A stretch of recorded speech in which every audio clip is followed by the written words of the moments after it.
Everybody can relax, I found the car. Hello, it's been a while. I'm Peter from Mini Model Paint Studios, and this is the 1/25th scale AMT Ecto 1A from Ghostbusters 2, and this version is the 2015 re-release by Round 2. The box art is pretty cool. It's been updated quite a bit from the original 1989 kit. You've got a photo of the finished kit against a backdrop of green ghostly energy, and a silhouette of the 4 Ghostbusters firing their proton wands upwards at the sky. On the back, you've got some callouts for the kit features, roof rack details, interchangeable announcement boards, the usual marketing fluff to grab your attention on the shelf. The car itself is a 1959 Cadillac Millimeter Futura duplex combination rear loader. It was produced as an ambulance and a hearse. The car that Ray buys in Ghostbusters 1 is an ambulance, and that's what we've got here. It has windows all the way around, and it doesn't have the S-scroll Landau bars on the rear quarter panels that you'd find on a hearse.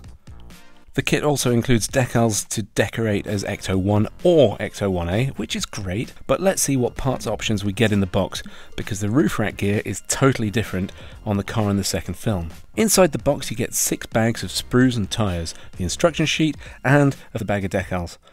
Pretty standard, but it's nice to see clear and chrome parts bagged up separately.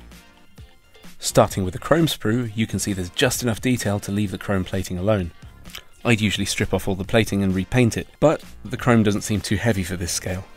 Some of the chrome parts will be reflectors for lights, but they won't work as well if they're painted. The only thing I can see off the bat that'll need changing is the aerial. The base of the aerial's fine, but the whip antenna itself is way too thick. I'll have to trim this back and replace it with a thin but strong wire. The tyres are rubber, as you'd imagine. They're fine, but they'll need a bit of dirtying up so they don't look too toy-like. I haven't checked to see if they're authentic to the film car. I doubt that they are, but you never know. The rest of the kit is moulded in white styrene plastic, and the quality's really good. There's no flash, and I haven't come across any ejector pin marks that need filling. Of course, this assessment may change once it's been primed, but I can't imagine there'll be too much remedial work just to construct the car.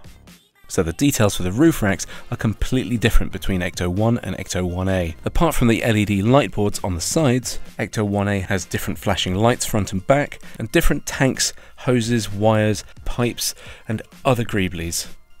There's also no ladder on Ecto 1A where there is on Ecto 1. The biggest issue for this kit that I can see at this stage is lighting it while disguising or hiding the wiring and LEDs. I've seen builds that black out the sides and rear windows, but then what's the point of having a detailed interior? Especially when you add this to the mix.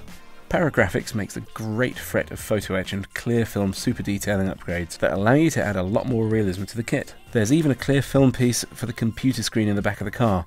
If you look really closely, you can see it lists Vigo the Carpathian, you know, the bad guy in the painting. And it's this level of detail that I want to show, as well as somehow running wires up to the roof rack to light the signs. I'd like to scratch build some proton packs and other toys and tools that live in the back of the car as well, so I've got some research to do. And finally, the thing I'm hoping will help me tie all the loose ends together for the build is this. Haynes is finally releasing an Ecto 1 owner's manual.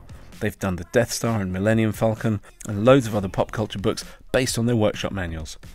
It's out at the beginning of October this year, so I guess the build will have to wait until then. So that's the Round 2 re-release of AMT's Ecto 1A.